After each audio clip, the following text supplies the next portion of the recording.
namanya hakikat ya, dengan berkenalan dengan konsep pendidikan teman-teman sebelumnya pernah mendengar atau justru mungkin saya ingin tahu, barangkali ada di antara sebetulnya 61 ya, ini baru yang hadir 50 gitu, yang sudah pernah mendengar inklusi atau bahkan justru sudah pernah menjadi bagian keterlibatannya dalam pendidikan inklusi. Silakan, ada? Ya, Bunda Septi, silakan.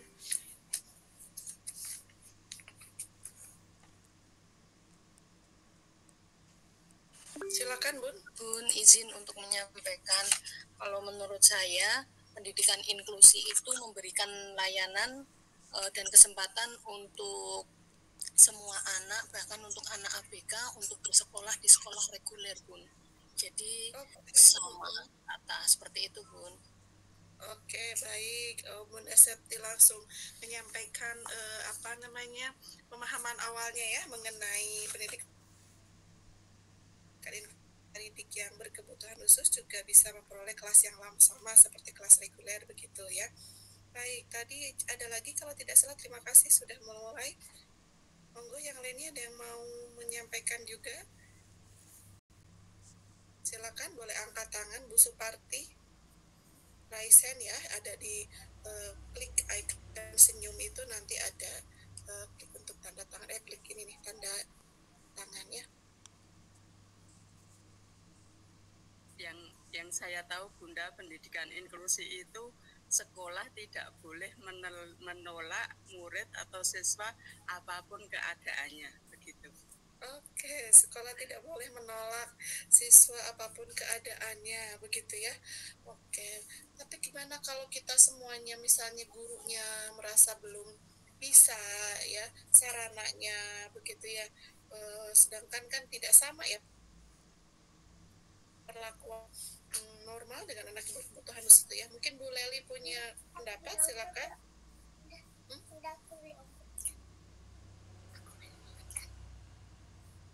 Silakan Bu Leli.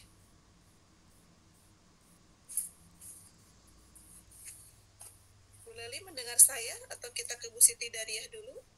Iya Bunda, terima kasih. Menurut saya ya inklusi itu berarti setiap individu memiliki akses yang sama, bisa berpartisipasi dalam segala aspek masyarakat seperti pendidikan, layanan, dari berbagai latar belakang. Misalnya kalau di sekolah itu sekolah inklusif, sekolah yang memiliki mahasiswa anak yang berkebutuhan khusus reguler di satu putus, tapi kurang lebihnya sama tadi ya yang disampaikan oleh Bunda Septi, Bunda Suparti begitu ya. Ya semua ini memperoleh akses yang sama gitu ya, baik peserta atau siswa yang reguler maupun siswa yang memiliki kebutuhan khusus begitu ya kurang lebihnya. Bu Siti Dariah, silakan. Ya Bun, terima kasih. Kalau menurut saya yang saya pahami, sekolah inklusi itu adalah sekolah yang mau menerima siswa yang walaupun itu berkebutuhan khusus, sehingga siswa itu bisa membaur dengan siswa-siswa yang lain yang biasa ya, artinya yang tidak berkebutuhan khusus, sehingga anak yang berkebutuhan khusus itu bisa mudah untuk beradaptasi karena semua anak-anak di lingkungannya itu bisa normal seperti itu. Terima kasih. Assalamualaikum. Waalaikumsalam. Oke, juga mirip-mirip ya. Terima kasih Bunda. Monggo Bu Isti. Baik Bunda, kalau menurut saya itu sama sih Bunda, karena pendidikan inklusi itu memberikan kesempatan yang sama bagi semua siswa tanpa memandang perbedaan fisik, mental, sosial, dan budaya, bahwa setiap anak itu mampu belajar bersama di sekolah dengan dukungan yang tepat Bunda. Itu terima kasih. Sama-sama. Bisa melihat Bu Isti, boleh di-on-kan kameranya, memungkinkan? Baik Bunda.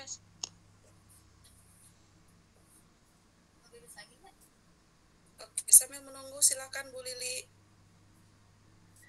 Baik, terima kasih Bunda Mila. Kalau menurut saya itu pendidikan inklusi itu apa ya? Suatu pendekatan pendidikan yang bertujuan untuk mendidik anak yang mungkin khusus tanpa menyampingkan. Maaf Bunda. Oke, tanpa di luar ya. Iya, sambil ngajak anak ini Bunda, mohon maaf ya. Jadi belajar yang sama dan setara bagi semua siswa seperti itu, tanpa memandang kemampuan, kebutuhan atau latar belakang mereka. Seperti itu Bunda. Setara semuanya ya. Baik, ada lagi yang masih mau memberikan ya silakan Bunda saya di Bu Endang, silakan.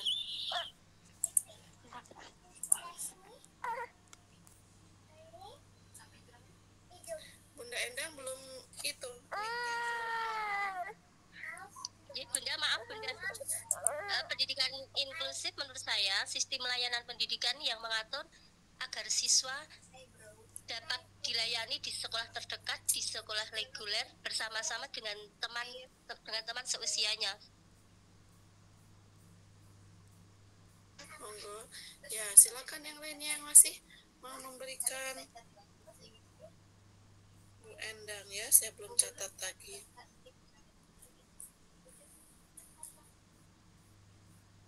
Baik, sudah Bu Endang, ada lagi? Baik, tadi sudah ada 7 ya. Di awal saya belum memaparkan slide, Bunda sudah luar biasa memulai menghantarkan ya apa itu pendidikan inklusi begitu ya. Terima kasih sudah mau mencoba, berarti Bunda-bunda ada upaya apa ya, sudah ingin membaca, paling tidak mencari tahu gitu apa sih pendidikan inklusi begitu ya. Saya ingin berikutnya bertanyanya, apa di sini sudah melaksanakan pendidikan inklusi, ataukah kalau belum pernah terlibat dalam hal apapun terkait dengan pendidikan inklusi selain yang mungkin barusan hanya baca begitu ya, atau hanya baru tahu, adakah yang sudah terlibat secara lebih detail, baik itu pengalaman? Bunda Dian dulu, nanti Bu Hapsari, silakan. Iya Bun, alhamdulillah sekolahan saya itu belum inklusif, cuma alhamdulillah kita dapat anak-anak ABK. Jadinya kan mau tidak mau kita belajar untuk mengamati anak-anak tersebut, dan alhamdulillah karena kita amati dalam 6 bulan dan kita konfirmasikan kepada orang tua, ternyata anaknya itu ADHD Bu. Itu kita kan buat kita amati dengan asesmen, dengan checklist, terus anekdot, foto berseri, kemudian kita panggil orang tua ke sekolah, kita diskusikan, kemudian dibawa ke terapis, kita kasih rujukan dari sekolah bahwa anak ini selama di sekolah kegiatannya seperti ini, yang terdeteksi seperti ini. Alhamdulillah setelah dibawa ke terapis itu bisa dideteksi anaknya itu ADHD mild, dan setelah itu kami bekerja sama dengan sekolah dan orang tua juga untuk membersamai ini supaya bisa mengatasi masalahnya. Sebenarnya kalau masalahnya itu lebih ke impulsif Bu, dia emosinya tidak stabil, jadi sering marah, senang menyendiri, yang paling parah itu menyendiri, tidak mau berteman dengan orang lain. Nah alhamdulillah kita dan adanya terdeteksi itu, orang tuanya sendiri malah tidak tahu Bu, kalau anaknya ADHD itu orang tuanya tidak tahu, terdeteksi malah dari sekolah. Nah alhamdulillah ini anaknya sudah kelas TKA, kemarin kan Pak KB, sekarang masuk TKA, dan anaknya ikut daycare. Jadi kan untuk bisa menstimulus supaya anak ini lebih baik lah untuk sosialisasinya dan emosinya, dan seperti itu. Baik, terima kasih Bunda Dia sudah menyelenggarakan ya pendidikan inklusi begitu di sekolahnya, sudah ada anak berkebutuhan khususnya, dan sudah sudah melaksanakan memberikan layanan terhadap pendidikan inklusi, salah satunya tadi anak ADHD tersebut ya. Dan terapisnya disediakan sendiri Bu di sekolah. Terapisnya kita kerjasama Bu, orang tuanya cuma kita kasih referensi, orang tuanya yang sana sendiri. Oke, ya baik. Nanti kita akan diskusi lebih dalam lagi ya. Berarti Bu Dian ini sudah bahkan sudah menyelenggarakan begitu pendidikan inklusi ya, seperti itu. Bu Hapsari silakan. Baik Bunda, terima kasih. Di sekolah kami kebetulan untuk kelas yang saya pegang di tahun lalu saya memegang kelas kecil Bunda, kelas TKA, dan saya juga pernah memegang 2 anak berkebutuhan khusus. Dan untuk tahun ini saya ngajar di kelas TKB, dan di kelas kami kebetulan ada 4 anak yang memiliki kebutuhan khusus dengan fungsi yang berbeda-beda. Jadi pada awalnya kami melakukan observasi terlebih dahulu karena kami tidak diperkenankan untuk memberi label kepada anak-anak bahwa apakah anak-anak tersebut atau anak-anak tersebut ADHD atau anak-anak tersebut Down syndrome. Kami tidak diperkenankan untuk memberi label itu. Jadi kami sebagai guru hanya mengobservasi dulu, lalu kami bekerja sama kebetulan di sekolah. Kami difasilitasi dengan fasilitas training shadow teacher seperti itu Bunda. Lalu kami juga memiliki psikolog sekolah khusus. Jadi saat kami sudah melakukan observasi, lalu kami berbincang dengan psikolog dan menghubungi orang tua. Kira-kira kurang lebih seperti yang Bu Dian lakukan tadi. Misalkan kami mencurigai, bukan mencurigai ya, kami melihat ada sesuatu yang berbeda. Misalkan satu anak ini lebih sering melamun dan tidak mau berbaur dengan teman-teman yang lain. Lalu dia sering daydreaming sendiri, sering melamun atau berbicara sendiri, atau dia memiliki imajinasinya sendiri. Nah, itu biasanya kami observasi dulu, lalu kami amati untuk setengah semester. Biasanya kami terjadi hal yang tidak bisa mengikuti, anak tersebut tidak bisa mengikuti secara akademik ataupun motorik dan lain sebagainya, kami akan berbicara dengan orang tua untuk menawarkan apakah mau untuk berkonsultasi lebih lanjut dengan psikolog yang kami miliki. Lalu kami arahkan juga untuk anak tersebut jika belum dibawa ke dokter spesialis anak untuk mendeteksi tumbuh kembangnya, dan apakah dokter tidak memberi rekomendasi untuk dibawa ke psikolog. Nah, setelah kami mendapatkan semua rekam medis dari psikolog dan juga dokter anak, kami akan tahu apakah anak itu ADHD atau anak itu autisme atau dan lain sebagainya. Nanti kami akan bekerja sama dengan terapis mereka. Jadi dari sekolah mendapat laporan dari terapisnya untuk sama-sama. Jadi di sekolah kami tidak memberikan pelajaran yang sama. Jadi karena kami memiliki shadow teacher ya Bunda, mungkin tidak di semua sekolah bisa berlaku hal yang sama, tapi ini sebagai contoh saja. Jadi kami kebetulan difasilitasi untuk memiliki shadow teacher. Jadi ada guru utama dan guru pendamping. Nah, tugas dari guru pendamping ini setelah mendapatkan hasil dari dokter dan psikolog adalah membuat pembelajaran sendiri. Jadi yang disesuaikan dengan kemampuan anak tersebut. Jadi anak tersebut tidak mendapat pelajaran yang sama seperti anak-anak yang normal, tapi kami sesuaikan pembelajarannya dengan kemampuan mereka. Seperti itu Bunda dari pengalaman saya, mungkin singkatnya. Terima kasih banyak. Saya sama-sama Bu Hapsari, terima kasih juga pengalamannya. juga ya diskusi berbagi banyak pengalaman dari Bu Hapsari yang sudah terlibat di dalam pendidikan inklusi. Tadi disampaikan beberapa hal yang sudah dilaksanakan ya, mulai dari pertama mengidentifikasi begitu ya langkah awal, kemudian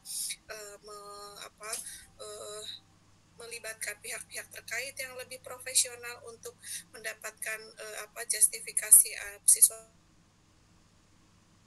Ya.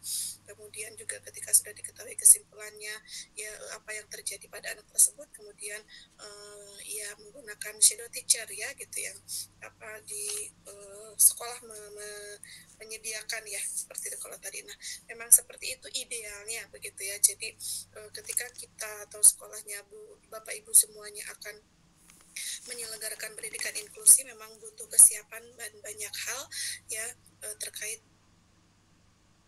dengan jadi tidak hanya saja menerima instruksi pemerintah, kebijakan pemerintah ya daerah ataupun instruksi dinas pendidikan mungkin setempat begitu, tentu saja harus diiringi dengan kesiapan berbagai hal, salah satunya tadi kesiapan sumber daya manusia, kesiapan sistem begitu ya, kesiapan program, dan pihak-pihak yang memang terlibat dalam penyelenggaraan pendidikan. Baik, masih atau berbagi hal terkait dengan ya boleh masih di awal sekali terkait dengan pendidikan inklusi. Artinya Bu saya menjadi shadow teachernya, Bu saya menjadi guru inti, Bu saya juga pernah menjadi terlibat di pendidikan inklusi. Silakan. Setengah jam saya senang seperti ini biar bunda-bunda tadi turut kan silakan. Kalau pengalaman saya ya Bunda beda dengan Bunda Hapsari ya. Kalau anak-anak saya yang pernah sekolah di tempat saya itu mereka tidak bisa jalan. Terus yang terakhir ini sekarang masih sekolah di tempat saya itu keterlambatan dalam berbahasa, kognitifnya pinter bagus, tapi mengungkapkan yang dimau, mengungkapkan benda-benda yang dipegang atau yang dilihat itu belum bisa. Nah, mereka itu sekolah di tempat saya itu atas rujukan dokter. Jadi bukan gurunya yang menganalisa, yang mengidentifikasi, itu bukan, tapi atas rujukan dari dokter. Begitu Bunda. Baik, terima kasih Bunda Suparti. Tadi saya persilakannya Bunda Retno ya. Oke. Atau Bunda Retno sama Bunda Suparti sama namanya, atau Bu Suparti namanya Bu? Beda. Oh, beda. Oke. Ya. Tadi saya mau ngomong tapi. Ya, silakan Bunda Retno, boleh sekarang.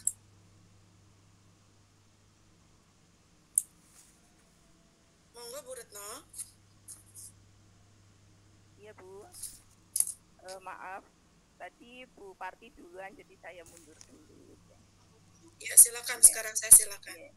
Di lembaga kami kebetulan 2 tahun itu punya siswa yang terkendala dalam bicara. Jadi selama 2 tahun itu anaknya aktif sekali. Tapi wong namanya di desa ya Bu ya, tapi tetap kita memperlakukan tetap seperti anak-anak yang normal gitu. Kendalanya cuma tidak bisa bicara, tapi anaknya aktif sekali. Kalau kegiatan yang fisik motorik kasarnya itu bagus, pinter dia juga, selalu mengikuti kegiatan misalkan kayak senam gitu, itu juga aktif sekali dan tetap bisa. Kendalanya hanya dalam berbicara, tidak bisa. Nah terus selama 2 tahun ditangani oleh saya sendiri gitu, tapi kendalanya itu dari orang tuanya itu kadang merasa minder gitu dengan teman-temannya, tapi kami ya selalu menyemangati kepada orang tuanya itu. Terus alhamdulillah di tahun kemarin, di tahun ajaran baru sudah bisa diterima di SLB begitu. itu. Jadi alhamdulillah sekarang sudah di SLB. Dan kami juga pernah mengikuti workshop tentang pendidikan inklusi, itu yang di narasumbernya itu dari dosen UNY Bu Supinah kalau nggak salah. Alhamdulillah kami jadi tahu dan mengerti bahwa pendidikan inklusi itu penting sekali, dan kita di lembaga juga tidak boleh membeda-bedakan antara anaknya itu dengan anak yang lain. Begitu pengalaman dari saya, Bu. Terima kasih Bu Retno juga yang sudah membagikan pengalamannya terkait dengan pernah terlibat di dalam pendidikan inklusi ya. Oke, baik Bunda-Bunda, senang sekali mendengar berbagai hal yang sudah disampaikannya. Berarti Bunda-Bunda demikian siapnya ya untuk bersemangat mengikuti perkuliahan ini. Sudah saya catat ya setiap keaktifan Bunda dan teman-teman. Baik, kita izin mulai dulu ya. Saya pasti sangat paham dengan pengalaman secara praktis ya, tentu saja hal ini juga seperti di bidang pendidikan inklusinya. Nah, mari kita cermati bersama di slide pertama ini ya. Kita semuanya berbicara mengenai pendidikan inklusi. Ada 3 hal ya yang melatar belakangi bagaimana pendidikan inklusi ini lahir atau terbentuk begitu ya, sesuai dengan panduan pelaksanaan pendidikan inklusi dari kementerian gitu.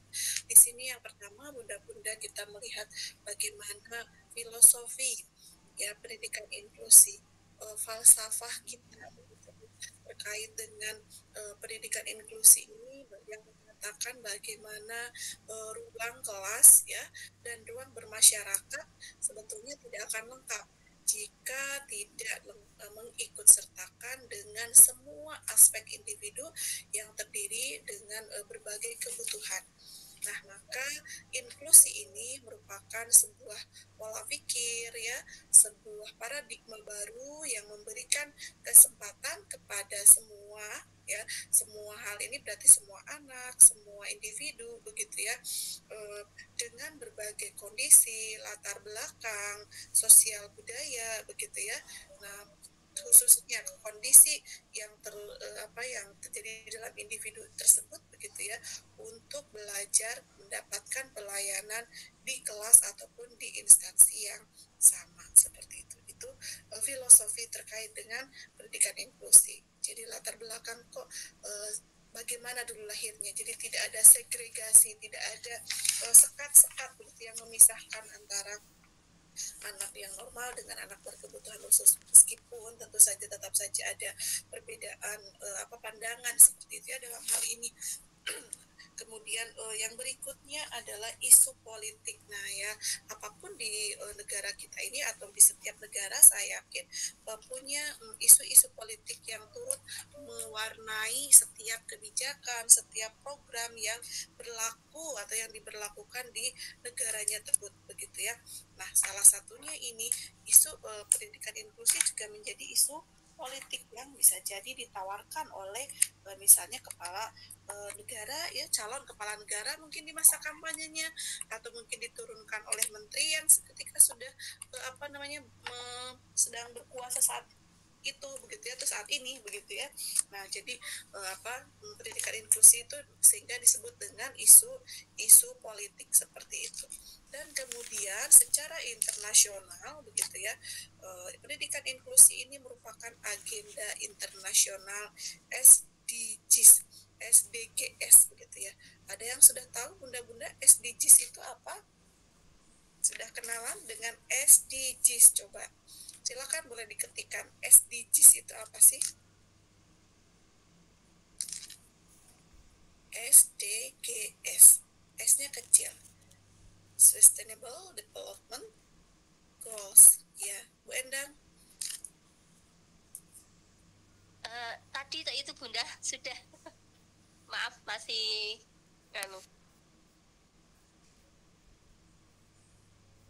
kepencet ya. Betul Bunda, itu sudah tadi ya. Ya, baik. Ada yang sudah mencari apa itu SDGs? Bunda sudah kenalan? Aziza, silakan.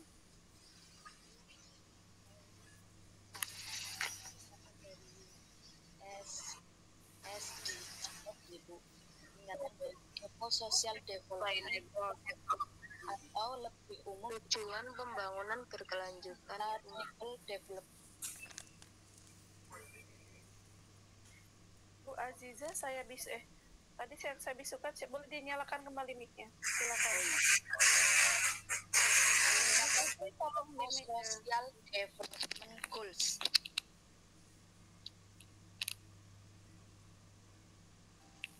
Silakan lanjut Bu Aziza.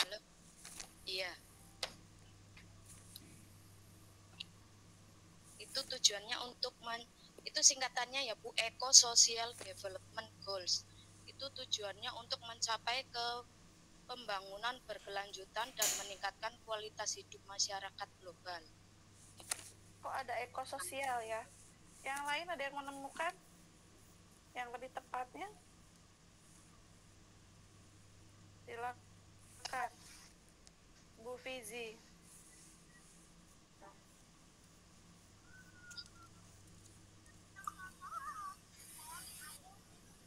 Monggo.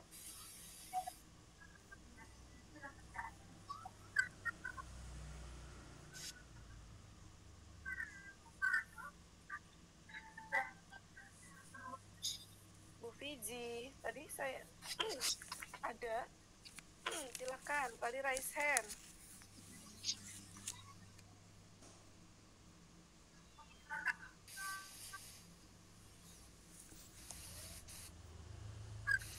Monggo Bu Rizka. Bu Riza. Ya Bunda. Sustainable Development Goals atau tujuan pembangunan berkelanjutan merupakan serangkaian tujuan yang dicanangkan oleh Perserikatan Bangsa-Bangsa atau PBB sebagai blueprint untuk mencapai masa depan yang lebih baik dan lebih berkelanjutan bagi semua orang. Nyatan Bunda? Iya, betul ya. Jadi bukan ekososial tadi ya Bun, tapi sustainable developmental goals ya. Nah, jadi ada kurang lebih 17 tujuan global ya, tujuan dunia begitu yang disepakati oleh negara-negara anggota PBB ya pada tahun 2015 gitu, SDGs itu.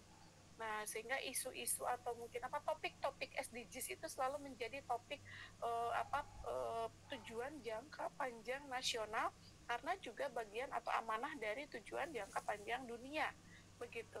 Nah, salah satunya apa saja? Ya kemiskinan, kelaparan, ya kesehatan dan kesejahteraan, kemudian pendidikan yang berkualitas. Nah, inklusi ini adalah salah satunya. Ya, pendidikan berkualitas di sini salah satunya adalah menyediakan pendidikan yang inklusif gitu ya, dan berkualitas, serta bagaimana pendidikan tersebut memberikan peluang ya belajar sepanjang hayat atau lifelong education untuk semua orang atau educational for all.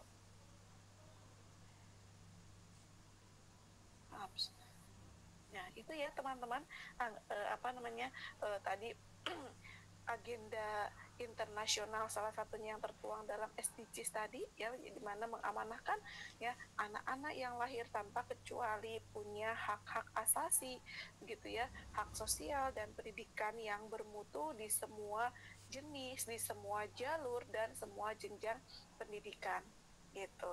Jadi selain agenda internasional, maka pemerintah Indonesia pun menyambut hal ini, sehingga penetapan penyelenggaraan pendidikan inklusif menjadi hal yang turut dicanangkan begitu ya.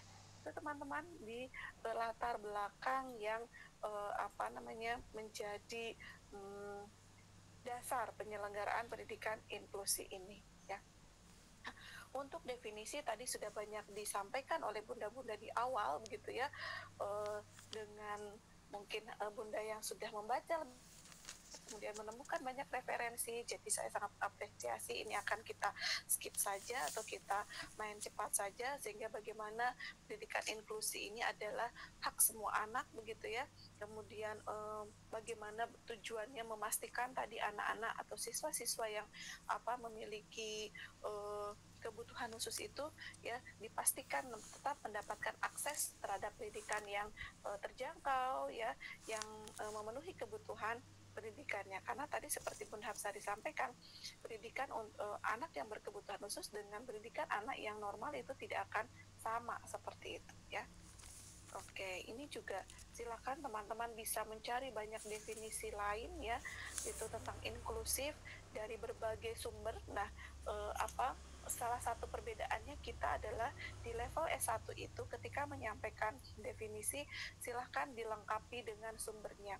Jadi lebih tepat bunda-bunda saat tadi menyampaikan misalnya Bu Suparti ya, pendidikan inklusi ini adalah pendidikan apa gitu. Dari siapa nih yang menyatakannya? Apakah dari kita sendiri? Oh, ternyata dari buku yang saya baca Ibu, artikel yang saya baca Ibu, yang saya temukan. Nah, boleh dikutip penciptanya ya, pembuatnya, itu merupakan apresiasi secara etika ilmiah begitu. Jadi seperti saya menyebutkan ya, bahwa pendidikan inklusi itu adalah sistem yang memungkinkan semua anak. Nah, termasuk anak-anak yang memiliki disabilitas ya, memiliki kekhususan untuk belajar bersama dalam lingkungan belajar yang sama. Ini menurut UNICEF yang sudah disepakati oleh dunia.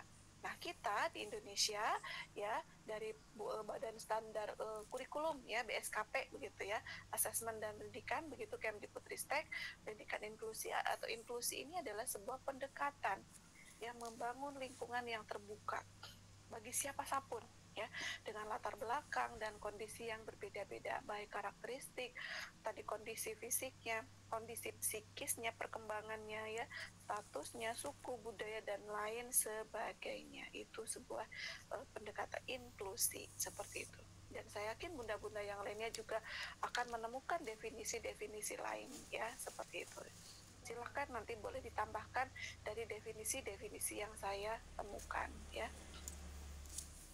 Nah, ini juga sama, bunda-bunda jika pernah mengikuti diklat berjenjang ya, tingkat lanjut kalau tidak salah ya, pendidikan inklusi ini salah satu mata latihnya. Di sini juga disampaikan begitu, pendidikan inklusi ini adalah sebuah pendekatan untuk membangun ya lingkungan yang terbuka untuk siapa saja dengan latar belakang dan kondisi yang berbeda-beda, hampir sama seperti yang disampaikan oleh BSKP tadi.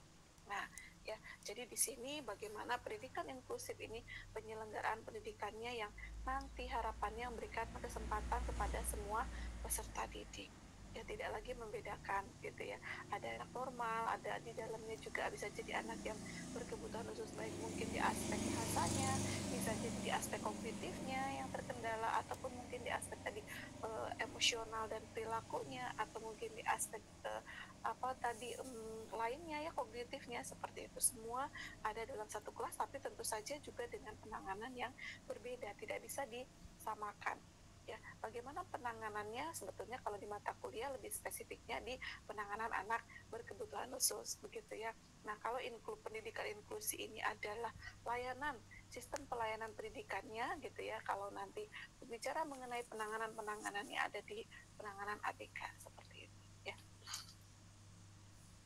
Nah, mari kita berjalan-jalan menapaki sejarah perjalanan inklusi.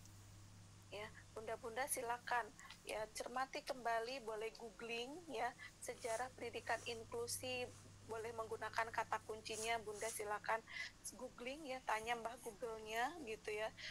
Kapan atau bagaimana sejarah pendidikan inklusi di awal abad 16 sampai 20. Bunda-bunda boleh tulis di kolom chat, juga boleh raise hand, atau juga kita juga masuk di perjalanan pendidikan inklusi di abad atau di pasca Perang Dunia Kedua sampai deklarasi Salamanca sebagai deklarasi yang betul-betul meneguhkan gitu ya penyelenggaraan pendidikan inklusi di dunia seperti itu. Yuk, silakan bunda-bunda kembali aktif mencari ya deskripsi sejarah perjalanan pendidikan inklusi mulai dari awal abad 16 sampai 20. Silakan bunda. Nanti yang sudah ketemu boleh raise hand.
kemudian sudah menemukan? Silakan.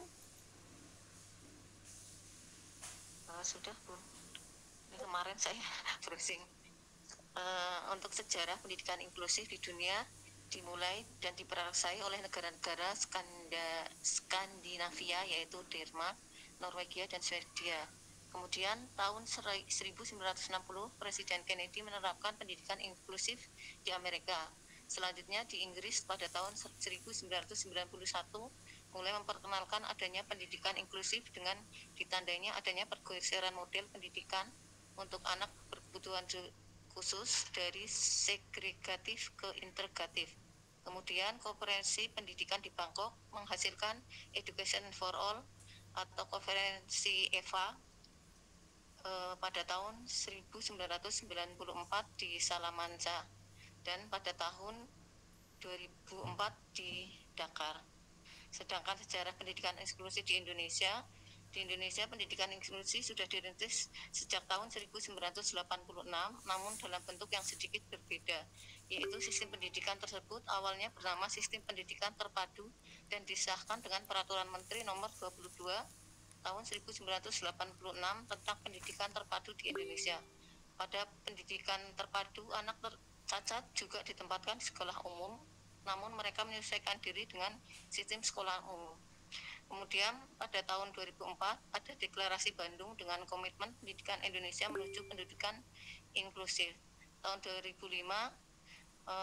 adanya simposium internasional yang diadakan di Bukit Tinggi menghasilkan rekomendasi Bukit Tinggi yang isinya diantaranya menekankan perlunya pengembangan program pendidikan inklusi sebagai salah satu cara menjamin semua anak benar-benar memperoleh pendidikan pemeliharaan yang berkualitas dan layak. Sampun itu Bunda. Oke, baik. Terima kasih. Dimulainya tadi para negara Skandinavian, ya, gitu, yang memberikan perhatian lebih, ya, tadinya pendidikannya sifatnya segregatif menjadi pendidikan yang sifatnya lebih integratif, begitu, ya. Oke, mau ada yang menambahkan kembali? Ini ada banyak yang antri. Bu Sinten, Bu Sri Wahyu tadi yang belum pernah mencoba dulu, ya, saya panggil nanti biar memiliki kesempatan yang sama. Ya, terima kasih Ibu. Sejarah pendidikan inklusi berkembang dari abad ke-16 hingga ke-21. Dimulai dengan gerakan separatis pada abad ke-19 dan 20 di negara-negara Skandinavia. Maaf, bisa didengar suara saya? Bisa Ibu, walaupun saya tidak melihat Ibu.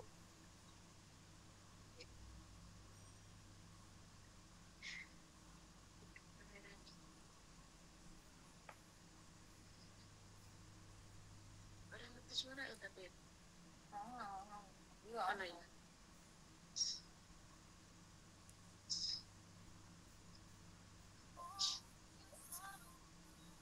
Silakan Bu. Saya lanjutkan ya. Silakan Bu. Ya, yang di negara-negara Skandinavia yang kemudian menjadi konsep modern melalui deklarasi internasional seperti Deklarasi Salamanca tahun 1994. Sejak 1970-an, Indonesia juga mulai mengadopsi konsep ini melalui pendirian sekolah khusus yang perlahan beralih menuju sistem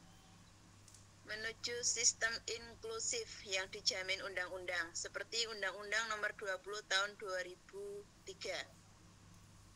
Terima kasih Ibu.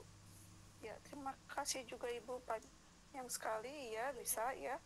Silakan, saya pikir sudah Bunda-bunda sudah mendapatkan teks, ya, narasi terkait dengan sejarah tadi bagaimana penyelenggaraan inklusi dimulai di dunia, begitu, ya. Nah, sejak abad 16, ini tadi juga Bu Ayu Lestari sudah mengirimkan di kolom chatnya, ya, silakan nanti dicermati saja. Jangan lupa sebetulnya sumber-sumber pencarian referensinya nanti menjadi perhatian, sehingga apakah sumber yang Bunda dapatkan itu valid atau tidak, begitu, ya, sehingga kuncinya tadi mulai dari abad 16, begitu, ya, sudah memiliki perhatian yang khusus, begitu. Kemudian abad 16 ini banyak negara-negara Skandinavian, Prancis begitu ya, Inggris yang kemudian memiliki, melahirkan karya-karya mulai dari menulis buku untuk perhatian yang terkait dengan pendidikan inklusinya begitu ya, kemudian menyelenggarakan pendidikan inklusi abad 19 juga disusul oleh negara-negara Eropa lainnya seperti Italia dan Swiss begitu ya, sampai Indonesia pun begitu ya, setelah deklarasi Salamanca turut juga meneguhkan perhatiannya dan mulai menyelenggarakan pendidikan inklusi ya, seperti itu. Oke, begitu sementara untuk sejarah singkatnya terkait pendidikan inklusi. Jadi pemahaman baru atau penguatan pemahaman kita ya terkait dengan sebetulnya latar belakang penyelenggaraan pendidikan inklusi yang juga sudah dimulai sejak lama di Indonesia ya. Pendidikan inklusi ini tentu saja juga terus mengalami perjalanan begitu ya, mulai sejak zaman dulu juga mengikuti dunia internasional, kemudian bagaimana di masa Orde Baru ya, dulu masih fokusnya pada pendidikan khusus begitu ya, sejak Orde Baru. Kemudian di masa reformasi, nah terjadi pergeseran ya, nah tadi yang masih sifatnya segregasi ya, dulu adanya terpisah begitu ya, walaupun sekarang juga masih ada gitu pendidikan terpisah, tetapi untuk anak-anak yang memang bisa digabung di kelas yang reguler itu akan sangat lebih baik begitu ya. Nah, sampai di Undang-Undang Nomor 20 Tahun 2003 yang menegaskan bahwa pendidikan inklusi ini memang harapannya diselenggarakan oleh setiap sekolah ya. Tentu saja tadi memperhatikan kesiapannya seperti itu ya. Itu teman-teman lini masa mengenai sejarah pendidikan inklusi ya di dunia internasional dan di kita. Lalu berikutnya kita beralih ke tujuan ya, bagaimanapun bagaimana pelaksanaan pendidikan inklusi ini, apa yang bisa didapatkan baik itu oleh peserta didik ya secara lebih spesifik, karena mereka yang menikmati atau mendapatkan pelayanan khusus tentu saja pasti akan terlihat bagaimana tujuan pendidikan inklusi ini mendorong partisipasi penuh semua siswa, berarti mendapatkan hak yang sama dalam pembelajaran begitu ya, bukan menerima pelayanan yang sama, pelayanan pasti berbeda, tapi hak yang sama untuk mendapatkan pelayanan pendidikan yang sesuai dengan kebutuhannya. Kemudian juga mengurangi stigma begitu ya, yang bisa saja negatif ya terhadap siswa berkebutuhan khusus, biasanya sering ditolak kok di lingkungan masyarakat begitu ya, bahkan mungkin di perkampungan kita lebih melihatnya lebih miris lagi, ada yang sampai dipasung begitu ya. Nah itu kan sebuah hal yang menyedihkan begitu ya. Nah maka negara harusnya hadir untuk memberikan perlindungan, memberikan hak terhadap kebutuhan peserta didik yang berkebutuhan khusus tersebut ya. Kemudian meningkatkan kualitas pembelajaran, kemudian mengembangkan potensi siswa. Nah, bagaimana siswa ini setiap kebutuhannya tetap memiliki potensi yang harusnya bisa optimal begitu ya. Sehingga bisa saja tadi walaupun peserta didiknya berkebutuhan khusus, tapi mereka memiliki potensi dan itu sudah dikembangkan, sudah dioptimalkan, mereka bisa berprestasi ya. Ini juga sama begitu ya. Kemudian prinsipnya ya dalam menyelenggarakan pendidikan inklusi tentu saja pengadaptasian kurikulum menggunakan prinsip fleksibilitas ya, kemudian kurikulum, kemudian instruksional dan lingkungan belajar yang lebih ke arah ekologis. Kalau dari teorinya Bronfenbrenner begitu ya, Bronfenbrenner ini menyampaikan bahwa ekosistem ya, mulai dari yang paling kecil ya itu siapa, lingkungan rumah gitu ya, sampai meso, mikro dan makro sistem itu semuanya saling berpengaruh. Nah dalam pendidikan inklusi juga sama, itu semua ekosistem ada erat gitu ya, prinsip inklusinya gitu, bagaimana kita memandang bahwa anak-anak ini berhak atas pendidikannya, kemudian lingkungan belajar yang mendukung, kerjasama yang nanti akan kita bahas secara lebih detail, kolaborasi berbagai pihak tadi disebutkan oleh Bu Sari ya, tadi Bunda kemudian begitu ya pihak-pihak yang banyak terlibat ya, khususnya misalnya para profesional seperti psikolog ya, terapis, kemudian dokter tumbuh kembang, bisa jadi dokter anak begitu, itu yang juga terlibat di dalam penyelenggaraan pendidikan inklusi. Kemudian penilaian yang berbeda juga, yang berdiferensiasi menyesuaikan dengan kebutuhan ya. Lalu manfaat apa yang diperoleh ketika kita sudah melaksanakan pendidikan inklusi begitu ya? Manfaat akan tentu saja dirasakan bagi siswa, tentu saja ya, kemudian bagi guru dan juga bagi masyarakat secara umum, bahkan bagi orang tua yang merasa anaknya diterima dengan baik di kelas-kelas reguler itu ya, tidak hanya saja di kelas sekolah umum, skala khusus begitu ya. Di sekolah inklusi penerimaannya akan lebih berbeda. Seperti itu teman-teman ya. Nah itu kurang lebihnya materi kita. Alhamdulillah pas nih, kurang beberapa menit lagi ya di hakikat konsep dasar inklusi untuk pengantar materi pertama begitu di pertemuan hari ini. Dan tidak terasa sudah kurang dari 8 menit lagi ya ke jam 2. Saya harus segera mengakhiri karena bunda-bunda saya yakin juga harus bersiap ke kelas berikutnya. Terima kasih Bunda dan teman-teman semua untuk pertemuan ini. Pertemuan yang akan datang kita akan berbicara mengenai kebijakan sifatnya undang-undang yang mendukung penyelenggaraan pendidikan inklusif.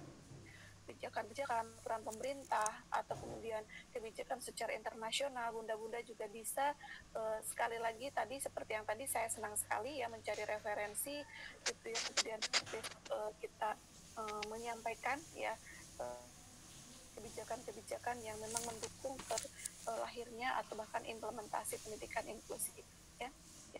Baik, begitu saja yang bisa saya sampaikan. Saya memberikan kesempatan bunda-bunda untuk menyelesaikan lebih dulu karena pasti saya yakin nanti bisa istirahat dulu, minum dulu begitu. Bu Nurwiswati kenapa nggak bisa presensi?